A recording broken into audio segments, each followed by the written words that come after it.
Welcome back, beautiful tri-state area. You're listening to A Moment of Zen right here on 710 WOR, the voice of New York, iHeartRadio. I'm your host, Zen Sams.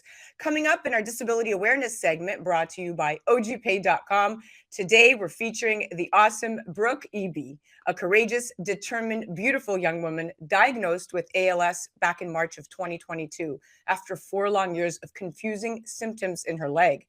Now, she hopes to spread awareness of ALS to as many people as possible and laugh along the way.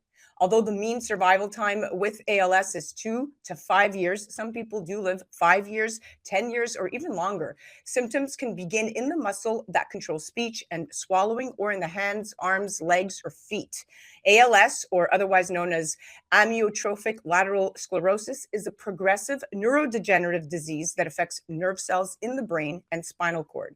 For about 90% of all cases, there's no known family history of the disease or presence of a genetic mutation linked to ALS. For only 5 to 10% of all cases, in fact, there's a known family history of the disease, and that's pretty low. This is often called familial ALS. In families with familial ALS, there's a 50% chance each offspring will inherit the gene mutation and may develop the disease. Here to chat ALS, making a difference, and how you can get involved and help is the amazing Brooke Eby. Welcome to the show, superstar. Thank you so much for having me. I'm so excited to be here. I can't believe you pronounced amyotrophic lateral sclerosis so perfectly. That is such a mouthful. It's a mouthful, definitely, especially for somebody that doesn't say it every single day, unlike yourself, who deals with this. But you are number one, you are so graceful, and your attitude and your mindset is just amazing. And I want to understand this from the beginning. So talk to me about finally receiving your ALS diagnosis after many years and what your current prognosis looks like. Yeah, so I started having symptoms back in 2018. I had this mystery limp that I couldn't figure out. I went to a few different doctors. They couldn't figure it out either. It basically kicked off a 4-year diagnosis process. And ALS is a rule out diagnosis. So they're kind of checking off every other option before landing on ALS. I was finally diagnosed in March of 2022. That was a very rough time. I had, 2 to 3 months where I was basically just in bed housing M&Ms. I think I probably ate 50,000 M&Ms at the time. Just taking out my fear in chocolate. But since then, after those first couple months, a switch sort of flipped, and now I've really focused on advocating for ALS. In terms of prognosis, they tell you 2 to 5 years when you're diagnosed. That's kind of the average that they tell you. For me, my doctor luckily told me, look, you've been a slow progressor so far. You've had symptoms longer than most prior to being diagnosed. So I don't want to give you a time frame. We're going to expect that you'll continue progressing slowly. So I think that was such a blessing. I don't know how I would do if someone gave me an actual time frame, unless it was like a year or under. I don't know that it's helpful to know.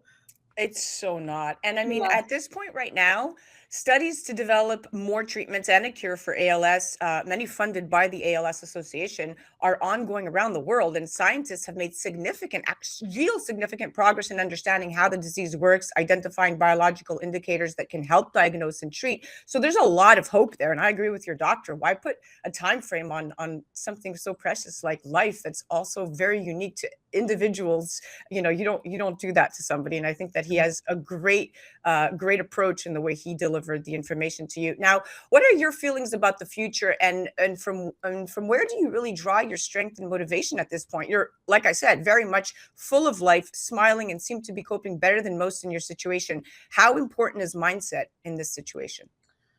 I honestly think all of us are more resilient than we think. When I was diagnosed, of course, the first couple months are rough. After that, I sort of just said, okay, I'm not going to accept the diagnosis, because I think that's sort of a misconception that you have to accept something, so tragic. But I have learned to manage it really well. For me, I don't think about the future. The future no longer exists for me. So I really think a week in advance most. I never think what I'm going to look like 5 years down the line, 10 years down the line. And that's not even it doesn't even feel like an active choice. It honestly feels like my brain is stopping me from doing that. So I think we all have very defensive brains. Mine is just really being put to use at the moment. You are amazing. I mean, you're making my eyes well up. Now, there's a quote, as Charles Lindbergh said, success is not measured by what a man accomplishes, but by the opposition he has encountered and the courage with which he has maintained the struggles against overwhelming odds. And that's what you're doing. So incredible. Now, what kind of support do you think you might need, in the coming months, and maybe not think that many years ahead, but just, what are your current physical limitations? Yes. So my symptoms started in one of my feet. It sort of traveled up my leg. And that's when I started thinking, okay, this is progressing. It's not just, something wrong with my foot. And then beginning of last year, it really started traveling to my second leg too, which is officially when I was able to get a diagnosis because it was affecting multiple limbs. So for me, my symptoms are primarily in my legs. My upper body isn't super affected. I get some twitching and cramping, which is part of it, but my voice, my swallowing is all exactly the same as it was prior to diagnosis. So I'm what we call limb onset. I feel really lucky that it's moved slowly. But in terms of, equipment that I use, I'm pretty much in a wheelchair full time. I was using a cane beginning of last year. I transitioned to a rollator and within months was in a wheelchair full time. So ALS has affected my legs very quickly. It's just spared the rest of my body so far, knock on wood. Knock on wood. Yeah. Yeah. Now let's chat available treatments and therapies for ALS. I mean, what does the research look like and what can people do to help? Today there's no cure. I should start by saying that. There is nothing that's going to stop or reverse symptoms, which is devastating for a disease that moves so quickly. There are 3 medications available. All are intended to slow progression for a matter of months. So with ALS, you're always getting worse. I picture myself just on a constant decline. This is supposed to slow the decline and just kind of level you out a little bit. So that's really all we have. I mean, there's tons of research being done, tons of trials being done, but it's definitely an underfunded disease and a very complicated one. Yeah, without a doubt. I mean, sure, there are a wealth of new scientific understandings about ALS, and there are currently, like you said, 3. But I think I read there's about 7 drugs approved by the FDA to help, at least slow symptoms down or kind of treat the more critical ones. There was Qualcity, there was Yes, yes. Relivrio, there was Radicava, Rilutech, Oh my Diglutid, gosh, you know all of these. Exservan and Nudexa, and those are the ones right now on the market. We trend in edutainment, so I have to actually put this out there because Yeah. people are listening, and this is, like you said, a very underfunded disease. There's not a lot of clinical trials, and my next question was going to be, have you considered participating in clinical trials for ALS treatments, or are you just thinking, hey, listen, que sera, sera? Yeah, I should mention those 3 medications are what was available to me. So some of the other ones are strictly for certain genetic forms that Yeah, don't apply to me. exactly. In terms of trials, I would love to be a part of one. Unfortunately, you can typically only join trials within 2 years of symptoms. From the first symptom I had to diagnosis was 4 years. So I had already aged out of the option to do trials.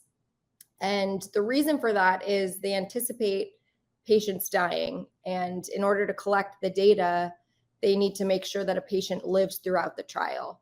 So because I'm past that 2-year mark, I mean, I'm at the 5-year mark. And because of that, I'm not really able to participate. Now, there are organizations that have really pushed the Right to Try Act, where you can get expanded access on trials. So I'm kind of looking out for ones that I qualify for, but it's not very plentiful once you're past 2 years. Oh, well, listen, we are going to be extremely hopeful, and I will say to you that I will be speaking to you in 5 years from now because you are very different and very unique, and I truly believe you're here to pave the way. Now, what are your priorities for your remaining time? Yeah, it's hard to map that out because I don't even really like to think of it as a finite amount of time. I'm always hopeful that some miracle will happen and I'll live, 50 years the way It Stephen will. Hawking did. Yeah, I am hopeful. Maybe a little delusional, but it helps me. I think denial has helped me quite a bit.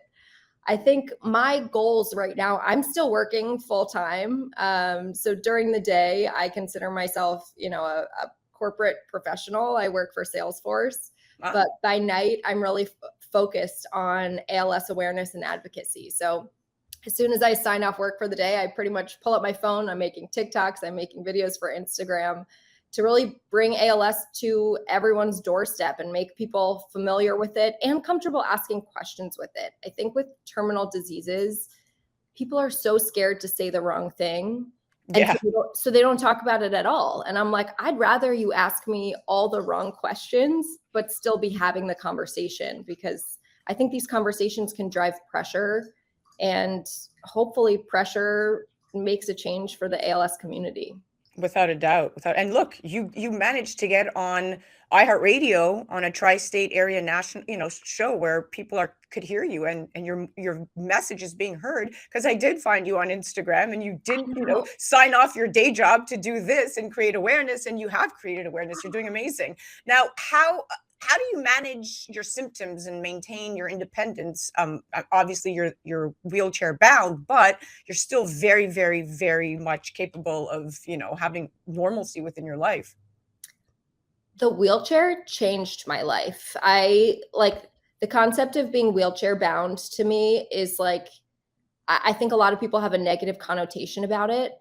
It it gave me so much freedom. Like, it liberated me. Before using the wheelchair, was really hesitant to go places. I hated walking my dog. Everything felt hard. So the wheelchair to me was the best day ever when I got it. I was just speeding around, running my dog around. I think there's a ton of adaptations now. I mean, luckily I was diagnosed with this in 2022 and not, 1970, the way some Right. people were, because we have organizations that have loan closets and they can give you equipment. So I have a wheelchair, I have a shower chair, I have modifications in my apartment to make life easier for me. But I should also mention support is huge. I'm in 2 support groups. I have a very supportive family, supportive group of friends, supportive next door neighbors who I can call and say, hey, I need to load my wheelchair into my car. Can you help me? Aw. And so I've really seen the kindness of strangers tenfold. I mean, having to ask for help, so many people are willing to help.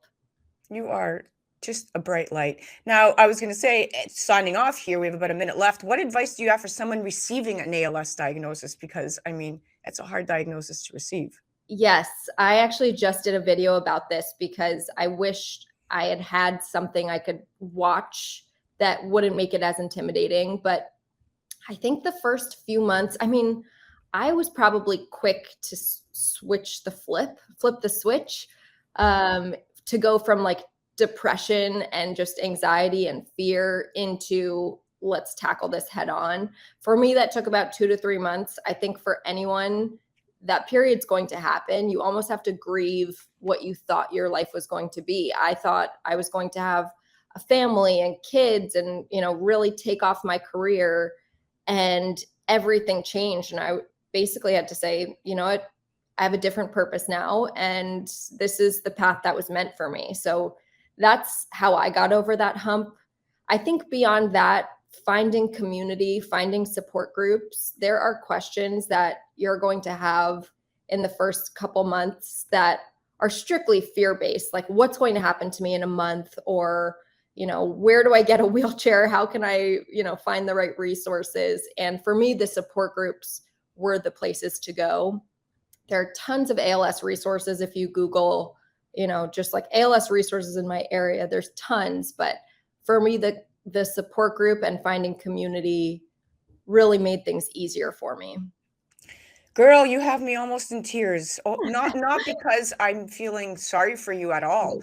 Quite the opposite. I'm actually drawing so much strength from what you're saying, and realizing that, it's the little things that we're sweating in life are just, it's not even worth it. When you're faced with what you're faced with, and the amazing mindset and attitude that you have, I mean, you're just incredible. Thank you so much for coming on.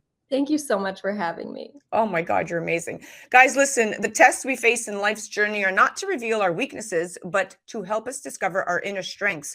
We can only know how strong we are when we strive and thrive beyond the challenges we face. All the energy in the universe is evenly present in all places at the same time. We don't get angry, right? We release energy. And the triggering mechanism to release energy is desire. When you have a strong desire to do something, you're always going to have the energy to do it, just like Brooke. That was her disability awareness segment brought to you by OGPay.com. Do check her out on the gram. Brooke Eby at Limp Bruise Kit, LIMPBROOZKIT. You're listening to A Moment of Zen right here on 710 WOR, the voice of New York, iHeart Radio. We'll be right back after this.